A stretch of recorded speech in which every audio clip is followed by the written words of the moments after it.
Madam Contest Chair, fellow Toastmasters and guests, there is no up without down, there is no excitement without boredom, and there is no wonderful wife without crazy chaos. I'm going to tell you a little bit about myself tonight, what it's like to be married to me for 43 years. I'm going to tell you 3 good things. There are lots more, and I'm going to tell you 3 really not good things, and there are an awful lot more of those. So, first for the good things. I'm a great cook, I'm very creative, and I love sex, as some of you know. For 43 years, I have cooked my way through every celebrity cookbook. My husband is one of the best fed men I know, and I am constantly on a diet. But amongst all this fabulous food he eats loads of disasters too.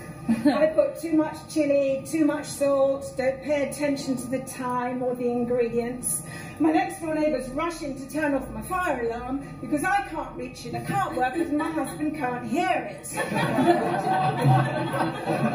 On to the next really great thing about me. I'm very creative. If we haven't moved house for a couple of years, I recreate the house I'm in. I rearrange everything, I paint all the furniture, I move fish ponds. Last week, my husband was in the garden having a glass of wine or two, and he suddenly looked round and thought, I thought the fig tree was over there.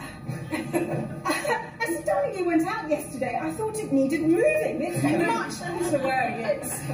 It's very exhausting, you know. He reads the paper, and if it's not finished by 11 o'clock, it's in the bin. If he puts something down, it's tidied away to a safe place, never to be found again. It's exhausting living with a control freak. The other good thing about me is I love sex, as most of you know. I like talking about it, I like practicing, I like watching and reading, but most of all, I like writing about it. I have written about 8 adult fiction books. Now, I'm sure you all know about these 50s books. They've sold more copies of this than the Bible since publishing began, and lots of hotels are replacing the Bible by the bed with this. The trouble with being married to somebody like me who writes this stuff is some men don't really like it. So when I get near the end of a novel, Peter says, darling, that was really good. Why don't you start writing another one? But he does this to distract me from getting it published, because that's the last thing in the world he wants. So enough of the good stuff about me. I'm going to tell you about the tricky bits to me. Oh, I am quite a difficult person to live with, you know. I think some of you know I've got no sense of direction whatsoever. I don't know my left from my right. And when I go somewhere, I need about 3 tanks of petrol and an extra few hours to get where I'm going. Getting there is not so difficult. It's getting home that's the problem. It doesn't say to Marlow for a start. And I don't really get the tom-tom. When you're on the motorway and it says, exit ahead, I think, so, am I supposed to take it or what?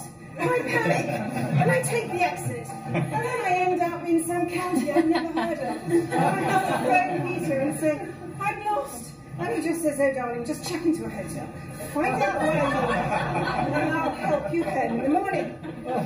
So I get back on the motorway, and you see I can't do my left and right, but it keeps saying, turn right off the roundabout.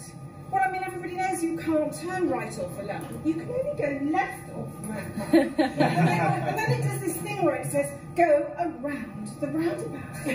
What does that mean? Go around the roundabout. I do that, and I do that. And it doesn't tell you where to get off. So I just get off. I just don't get in. I can't go. It's too much. So the next thing about me is, I can get this thing to work again. I love it, it's my favourite record, I just love it, I can't get enough of it, and I play it over and over and over again. It started when I was 7, I discovered that if you put the arm of the gramophone up, it played the same record all day long. My father banned me from playing music, and I swore I would marry a man who loved music. I did. He loves the Wigmore Hall. The last thing about me, which is a bit tricky, is I don't like going on holiday. Having spent 44 years making all my houses so fabulous, why would I want to go on holiday and stay somewhere less fabulous? But it's not just that. I can't do suitcases. I panic when I see a suitcase. I mean, it's not like I can't fold clothes into those neat sausage rolls. I can do that. How can I be expected to know what I want to wear in the morning and in the evening for 2 or 3 weeks? I can't do it. It just freaks me out. So I do have to occasionally go on holiday. And because I can't drive, because I don't do this near side, off side thing, you know, what does that mean? Peter does the driving. So I get to choose the music, and I make all these CDs. But then I get all stressed out, because I'm already stressed about suitcases. I don't want to go on holiday anywhere. And I'm sitting there in the car thinking, how many times can I play this CD over and over again without driving Peter absolutely crackers? So, you see, I am married to the best, most wonderful man in the world, and he thinks I'm the most amazing woman in the whole world. But once a week, he has to get away from me. He goes to the Wigmore Hall to listen to his type of music, and then he can deal with me. Because you see, when I'm left at home, I have a glass of wine, I turn the lights low, I put my favourite record on at night, I watch all the stuff he doesn't like on television because he only likes Dad's Army and the news. And I'm really, really happy, and he comes home and he loves me to bits. Oh.